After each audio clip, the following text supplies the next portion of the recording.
Hey, hi guys. This is just a little bonus content for you. I'm just going to take you through a really relaxing, tension relieving yin yoga class. Apologies for the angle, I'm filming this on my phone propped up on some yoga blocks. So I just keep checking the screen as I go to make sure that I'm still in camera. So yin yoga, we hold all the poses for around 2 to 3 minutes. So it's a little bit different from, say, a moving yoga flow. It's also a little bit different in that we try not to engage the muscles. So I'll talk you through this. But if it sounds a little bit odd, what we're doing with yin yoga is actually targeting the fascia, the network of connective tissues that run through the body, that are the parts of the body that really start to pick up and hold on to stress.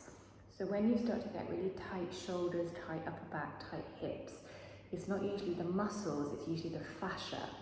This should be a smooth, well lubricated, kind of slippy tissue through the body, but when we've had high cortisol levels, it gets very interlocked and quite rigid. Whenever you have a massage, or maybe if you've had acupuncture or acupressure, what that does is literally move the fascia around. And when we did the little exercise in the workshop this month with the back of the neck moving the tissues, we were moving the fascia as well. So yin yoga is an approach to stretching that targets the fascia rather than the muscles. And it's for that reason that we try not to engage our muscles very much. For that reason, we use a lot of props in yin yoga. So to do this class, you're going to need a few things to help you to relax into the pose and do as little work as possible. So I'm here in the yoga studio.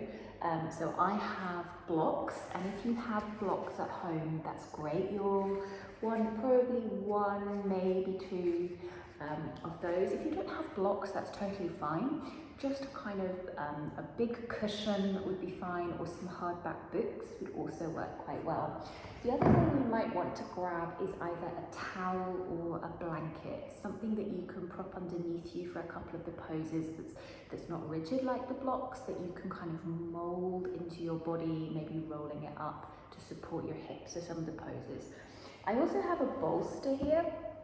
Bolster's like just a really big firm cushion. I don't think I'm going to use the bolster, but you might like to. I'll give you some options. A good alternative to a bolster is something like a couch cushion, something that's got a little bit of stability to it, or you could use sort of 2 bed pillows if they're not too soft, and just sort of wedge them together. So grab your props, make sure that you're somewhere cozy and warm. You might want to put the lights down, and because we hold the poses for a couple of minutes in each pose, you also might want to think about putting some gentle music on in the background if you don't like silence. We're going to start by coming down into a child's pose. So I'll give you a few options here. You could come into a little seed child's pose. This is the kind of simplest child's pose that will give you a nice stretch through the lower back in particular. And here's where you might want to use a block or a cushion for you to support your forehead. Just coming down over your knees with your knees together, resting your arms behind you and bringing your forehead onto that block or onto that cushion. Alternatively, you can take a wide-legged child's pose, so keeping your big toes together but separating your knees out towards the edges of the mat or to wherever is comfortable. Remembering we're going to be holding the poses for a while, so you don't want to feel a really intense stretch, just a very gentle sensation. And again, there are a few options here. You could just, keeping your bottom on your heels, walk your arms forward to wherever you feel a comfortable stretch and come down. You could widen your arms out to the side as well and bring your forehead to the ground, which is very nice. You might want to use the block again here for your forehead. And maybe stretch your arms out ahead of you to get more of a stretch through the underarms. Alternatively, if none of those feel comfortable, this is where you could use a big cushion or a bolster and literally just bring your belly over it and just rest onto the bolster. This is a really comfy, restorative pose. So if you're doing this at the end of the day, that's a really nice one. But we'll come down into whatever pose you choose. I I'm just going to walk forward from wide leg, and I'm just going to spread my elbows a little bit and bring my forehead to the ground. So choose the position that feels right for you. Do any little adjustments that you need to make, maybe bringing your knees in closer, moving the position of your arms. And once you've adjusted and you're comfortable, we're going to now just come to stillness in the pose. So here's where we can start tuning into our breath. So just start by noticing the quality of your breath, where you're breathing into. Is it just your chest, or can you breathe down into your abdomen as well?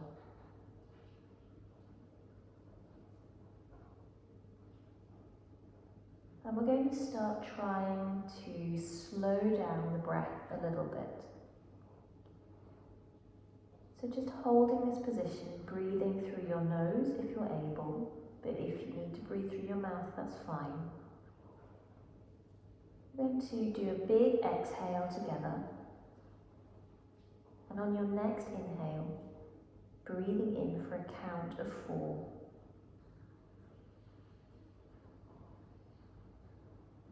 And then breathing out for the same count. So breathing in, 2, 3, 4, out, 2, 3, 4. In, 2, 3, 4, out, 2, 3, 4. And just carry on, counting at your own pace, taking your time, finding a nice smooth inhale and exhale.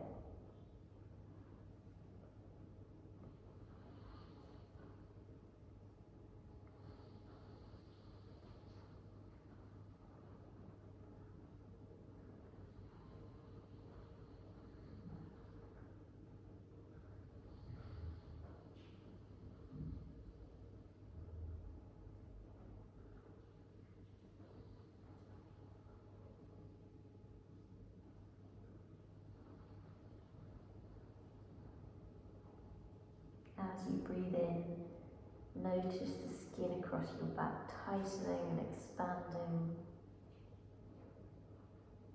And with every exhale, see if you can relax your body a little bit more. Can you make your forehead, your arms, and your bottom even heavier? Just sinking into the pose.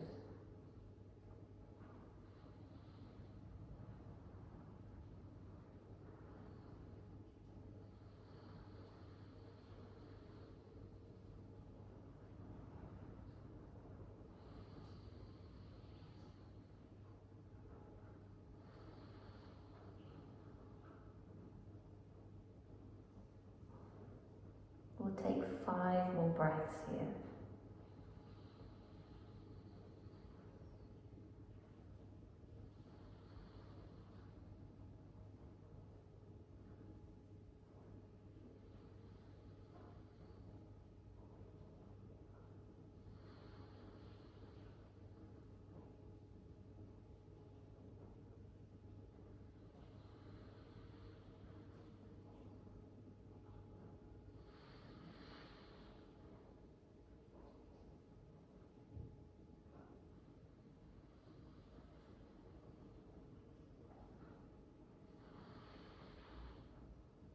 When you're ready, walking your hands back in towards your knees, press your hands into the mat and slowly lift yourself back up using arm strength. And just take a moment to let the blood flow settle again. You can bring your knees back together, sit up onto your heels. And just do a little check-in with how you're feeling.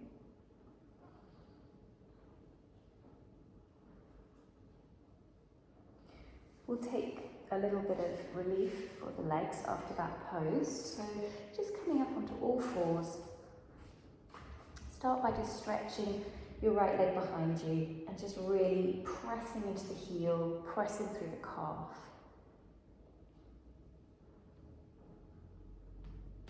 And then repeat on the other side.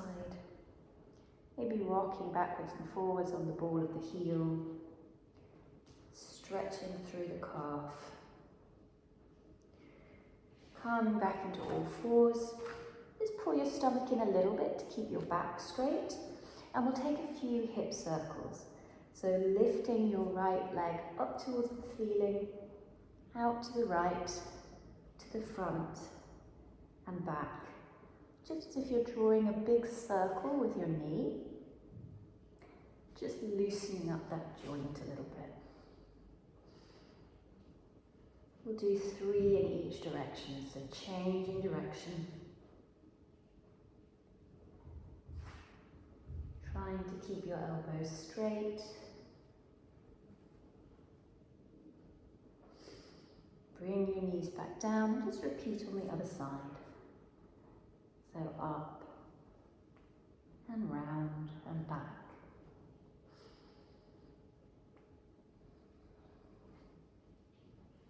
You might notice some clunks or clicks. That's totally fine. Just so long as there are no tingles or sharp pains. If you feel anything like that, then come out of whatever pose you're doing. It just isn't for you. We're going to come down now into our second yin pose, staying on all fours, knees under hips. We're going to come down into a puppy pose. This is where you might want your blanket. So just going to walk our hands forward, keeping our hips in the same place, bringing the forehead down to the mat. You can either keep your arms very active, this gives you a nice pull between the shoulder blades, or you can put the lower arms flat on the mat and bring the forehead down. You also can move the blanket, you can just use the mat if that's comfier, just experiment. You want lots of space along the back of your neck, and you want to be able to hold this pose for 2 minutes. You want to feel a nice stretch between the shoulder blades, across the upper shoulders, maybe down the upper arms. Doing as little as possible with the lower body. So once again, find a comfortable position, or comfortable-ish. And then come back to that slow, regular breathing.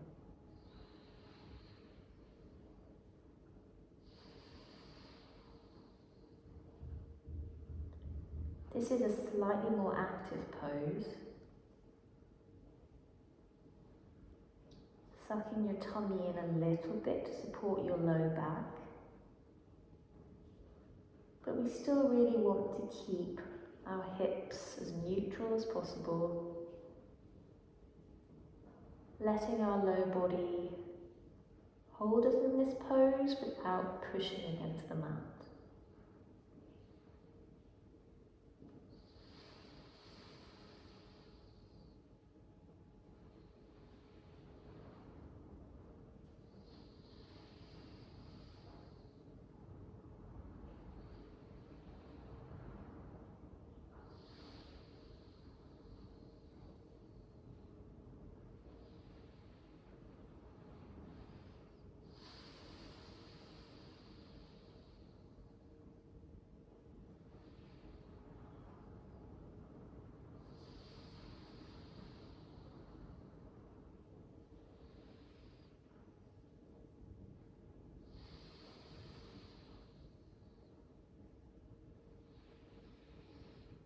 You'll notice as we hold the pose that it probably naturally gets a bit deeper.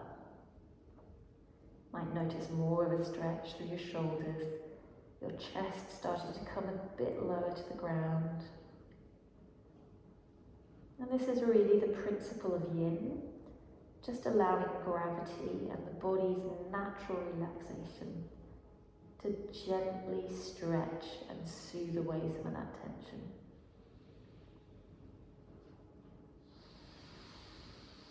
We'll take 5 more breaths.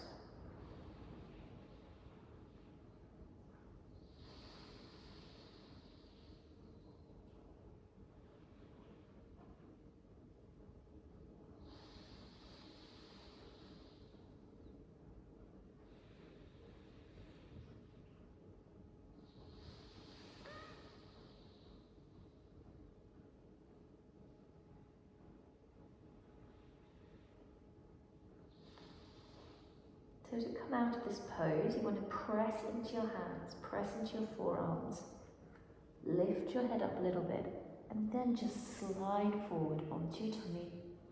Stretch your legs out behind you. And take a moment, just resting down on the mat, letting your arms relax back behind you. And just take a few long exhales here, letting your body relax into the mat.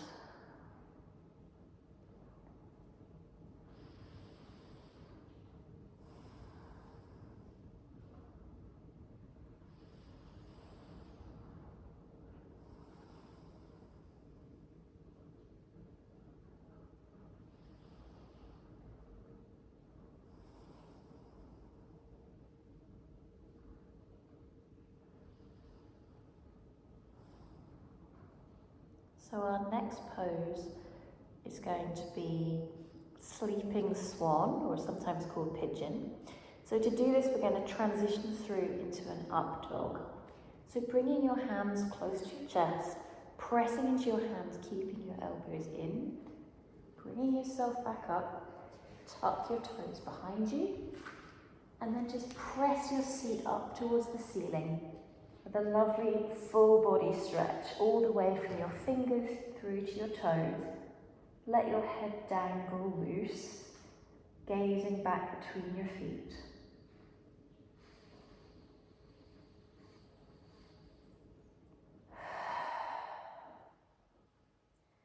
And then we're going to bring our right knee behind our right hand with our shin sort of parallel to the top of the mat. The foot may come in much more towards your left hip. That's totally fine. It's really just about anatomy. Stretching the left leg behind you to a point that is comfortable for you. And here is where you might want some of your props. So if your hip is quite far off the ground, you could pop a block under there to level out your hips.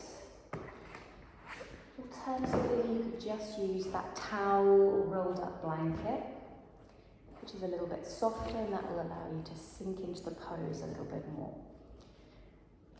So try and level out your hips as much as possible. Using your fingertips on the mat, just push yourself up for a moment, stretching back, looking towards the ceiling, just getting a nice spinal extension. And then slowly walking your hands forward, and again you have some options here. You could stay up on your forearms, you could even stay up on your hands if you wanted and really just focus that stretch through your glute. Or you could come down again with a block if you wanted for your forehead. Or you could come all the way down onto your hands onto the mat. I'm actually just going to stay up on my hands today. It's because it's morning when I'm doing this practice, so I'm actually feeling really quite stiff. There's no better or worse in any of these poses.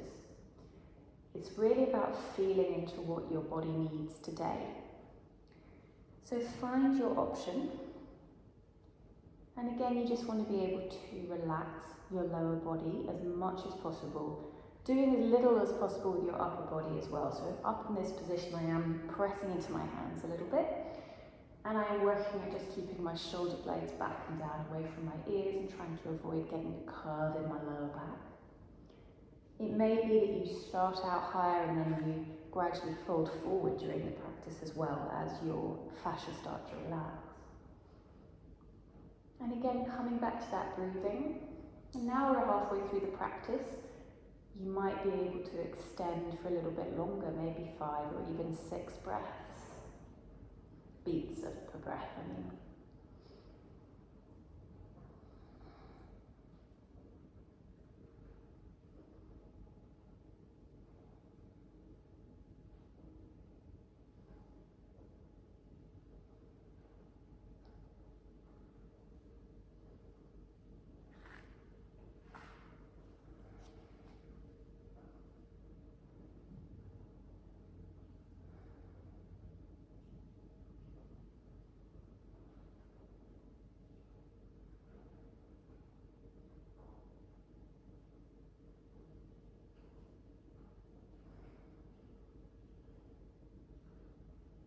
There's a certain quality of training for our window of tolerance in the yin. Because we're not flowing quickly through the poses, we really experience the tightness in the body. And having to be still, having to just be with that mild discomfort, with our thoughts, makes it a very meditative practice. It can be quite challenging. If you're finding that actually the discomfort is bothering you, just try and draw your attention back to that slow count with your breath and really focusing your attention on the breathing.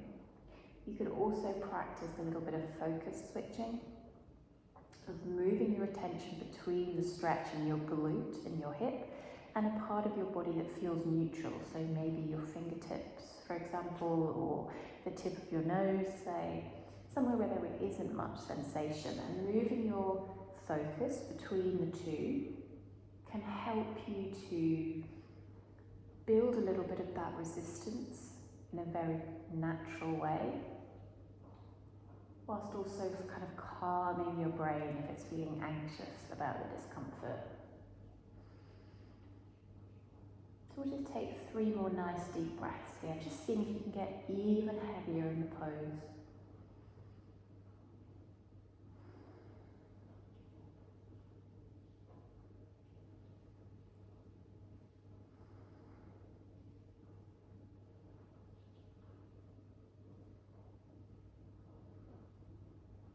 And then when you're ready, again, pressing into your arms, walking yourself back up, and you can switch onto this hip to bring your knee forward, and then lift up from there. Stretch your leg behind you again. Take any little movements that you think are helpful to loosen it out. And then when you're ready, you'll come back up into that downward dog. Pressing your seat up towards the sky, maybe walking out your feet this time, bending one knee then the other. See if you can turn your inner arms, your underarms in towards one another to get that nice stretch between your shoulder blades. And we'll come to stillness and just take one nice deep releasing breath in through the nose, out through the mouth with a sigh.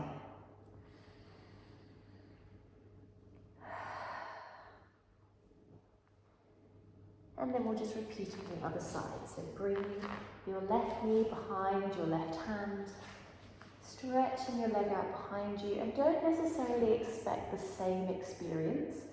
Each glute might be quite different. So again, just experiment. Do you want a block under your hip?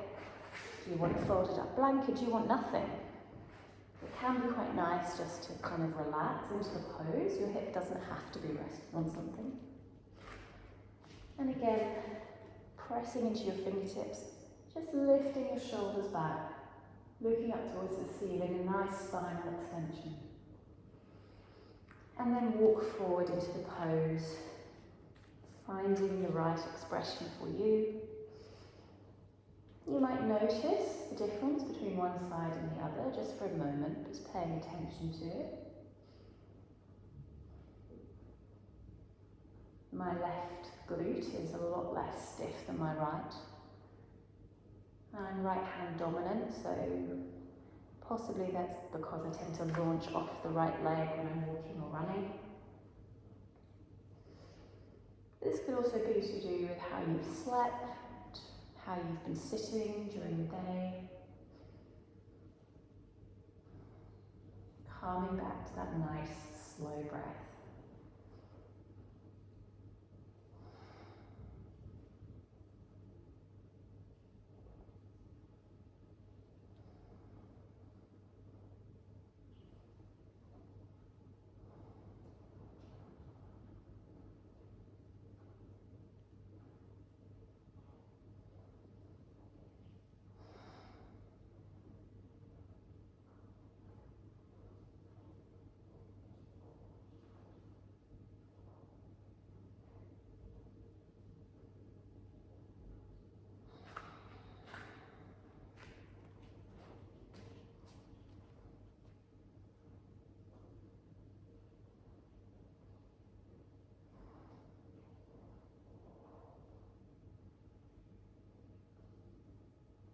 Just take 10 more breaths here.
Just notice also how your mind is now. Has it perhaps started to quieten a little bit, slow down? If it hasn't, that's totally fine. But sometimes as we really settle into these poses, you can find just an activation of that parasympathetic nervous system, a calming of the mind, a settling into the body that can be really nice. 3 more breaths.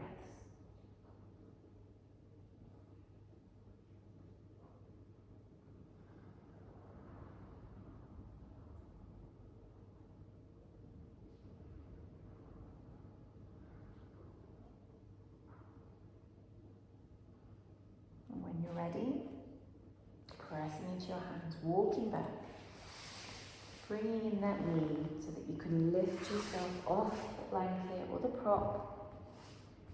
Stretch out that leg a little bit.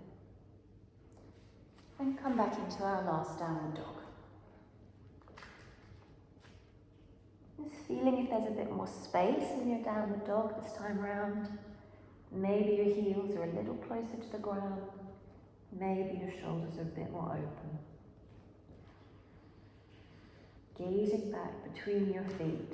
Let's take that releasing breath again. In through the nose, out through the mouth.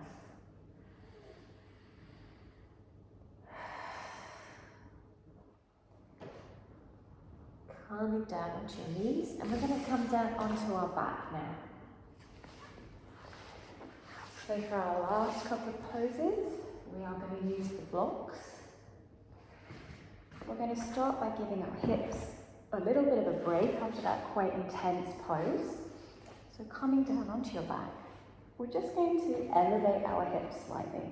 Now if you have high blood pressure, I would suggest actually just keeping your hips on the mat, widening your feet to the edges of the mat, and just dropping your knees in. And this will give you a really nice pelvic release. But if you don't have that issue, bringing your feet hip width apart, keeping your hips, your knees, your feet in line. Either one block underneath your seat, or even 2 if you wanted to go a little bit higher. Just experiment with what feels right. And make sure that your low back is completely free. So the blocks really are underneath your pelvis and your hips, rather than your back. And when you find a position that's comfy, you can just roll your shoulder blades underneath you, dropping your arms out to the side. And just get really, really heavy. So doing absolutely nothing with your shoulders, with your upper back. Letting your stomach relax. Letting your hips relax onto the blocks. Coming back to that slow, deep breath. This is a slight inversion. Hips are higher than heart, heart is higher than head. This is a really wonderful way to take pressure off the lower body, to release through the hips in a very easy way. It can also naturally slow down your heart rate. So if you've been experiencing a lot of agitation and tachycardia and a racing heart, any kind of inversion like this, maybe legs up the wall or waterfall, is a really wonderful, gentle way just to slow down your heart rate easily.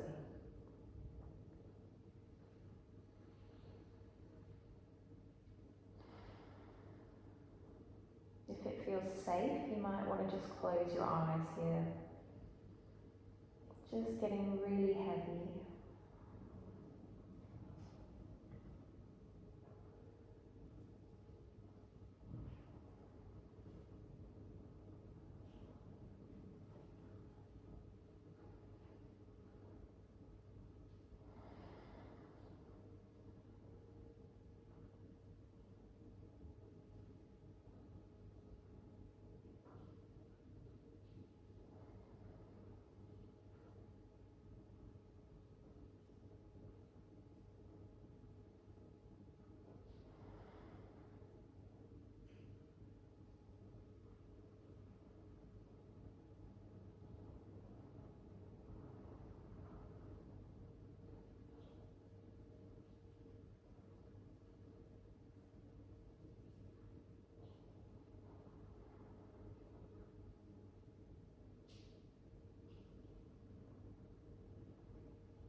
For the last few breaths in this pose, you can either stay as you are, or if you'd like, you can come up into a waterfall. So keeping your hips on the block, just lifting your legs up towards the ceiling, letting your arms relax out to the sides.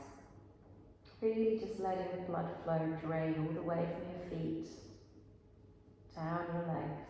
I've got a slight bend in my knees, I'm just letting my legs relax, they're rocking slightly. This is a wonderful pose if you do a lot of walking or running, you're on your feet a lot of the time. A really nice way to follow this practice up today would even be to give yourself a little foot massage. Just moving the ball of the foot, the ankles, really getting into all the muscles.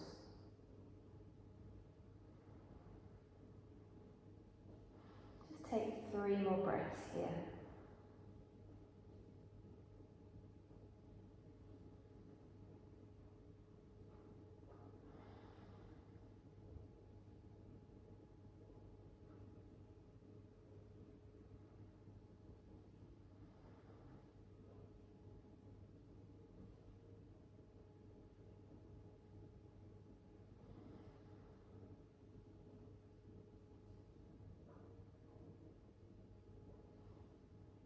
So to come out of this pose, just bringing the knees down in a controlled way.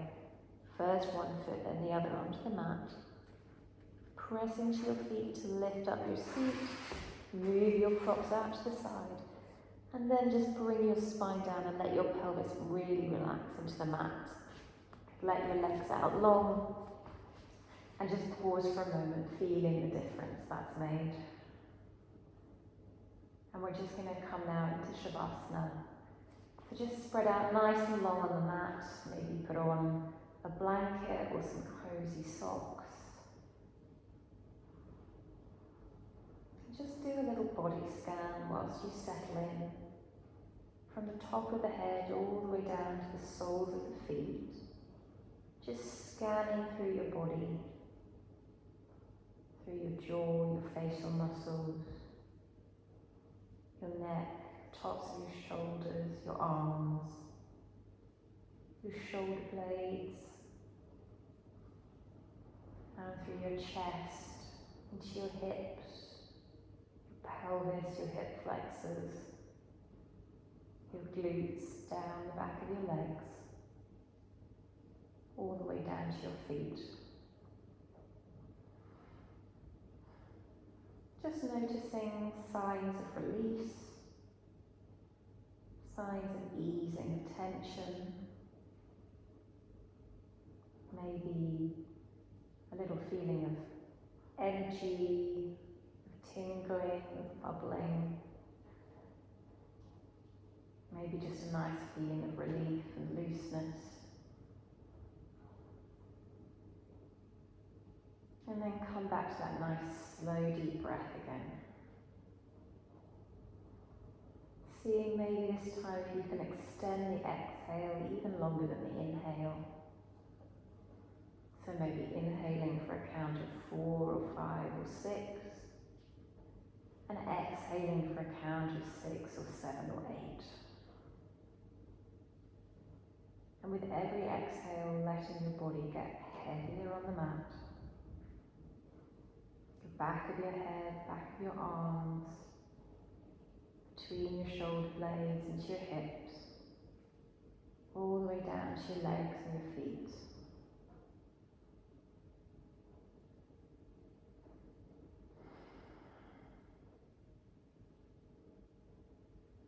Just encourage you to stay in Shavasana for as long as you need to. 3 to 5 minutes would be really ideal. Or if you're doing this at night, you can just get up and go to bed now. But whatever you do, just when you get out of this, just move slowly. Don't speed up. Keep your breath nice and steady. Move gently. And just notice the effect these stretches have had on your body. And just also be really proud of yourself for taking the time to take a break in the middle of the day or at the end of the day, just to do this kind of stretching and meditation and taking care of yourself. I hope that you found it really helpful, and I look forward to seeing you all soon.